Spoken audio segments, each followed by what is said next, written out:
Et notre invitée est italienne, Veronica Manson. Comment allez-vous?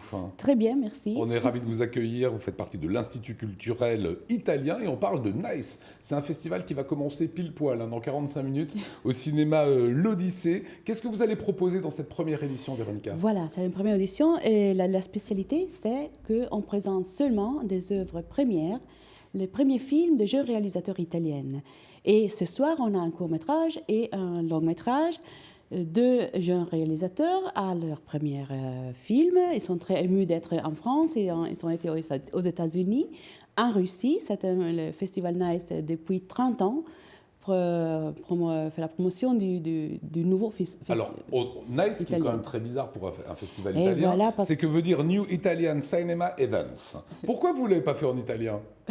Parce que c'est le festival, ils ont choisi ce nom qui va très bien à l'étranger, aux États-Unis et en Russie. Pour vous, c'est autant la promotion de la belle culture italienne que de la langue italienne? Oui, c'est ça. Et promouvoir le cinéma, c'est très important parce qu'on promeut la langue et la culture en même temps. Qui parle italien, là, sur le plateau? Alors, ce que je vous propose, c'est, puisqu'il y a 4 films, long métrage et un court métrage, prendre un petit extrait de Quanto Basta de Francesco Falacci. Falaschi. È stato arrestato 2 volte per percosse e lesioni aggravate. 3 stelle Michelin, è diventato celebre anni fa grazie al ristorante Il Melampo. Timo, Maggiorana, pepe nero, cipolla. Porca puttana, li hai azzeccati tutti.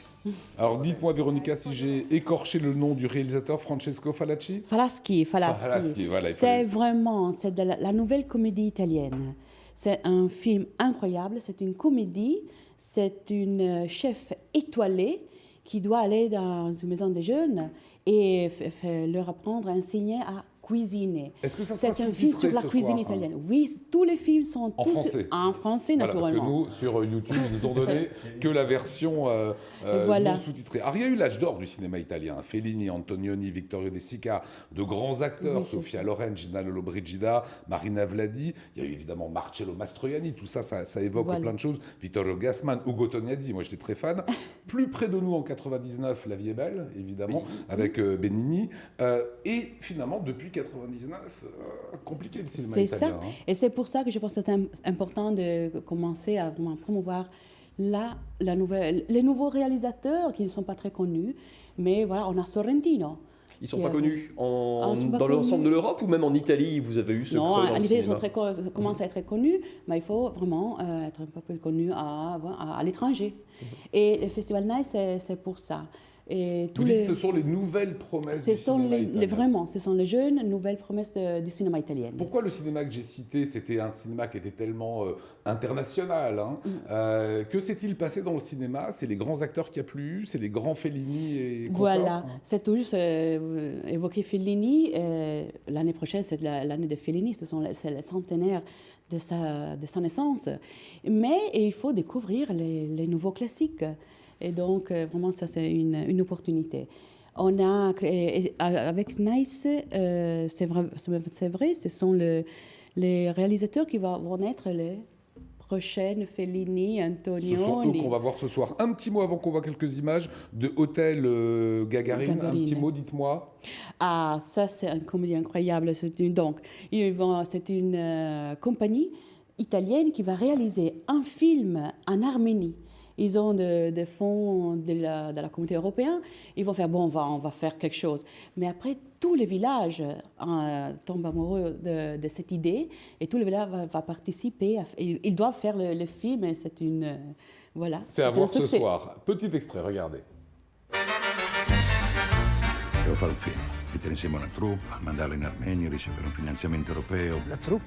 In Armenia abbiamo altra gente, non ti preoccupare. Metà del fondo viene erogato, tu torni in Italia, lasci lì quei coglioni. Prima che ci beccano siamo già spariti tutti e 2. Una panca incinta e uno scoiattolo. Cominciamo bene. Andiamo, va. Il lavoro che fai, La mignotta? non c'è bisogno di dirlo agli altri. Io sono sicura che tu sarai... Véronica Manson, notre invitée, elle a encore une petite question. Le cinéma italien, moi j'étais très fan étant jeune. C'est un cinéma qui éveillait les consciences, c'était un cinéma qui était social. Est-ce qu'aujourd'hui, dans les 4 films qu'on va voir, long métrage et le court métrage, est-ce qu'il y a encore cette donnée-là? Oui, parce que c'est l'Italie contemporaine.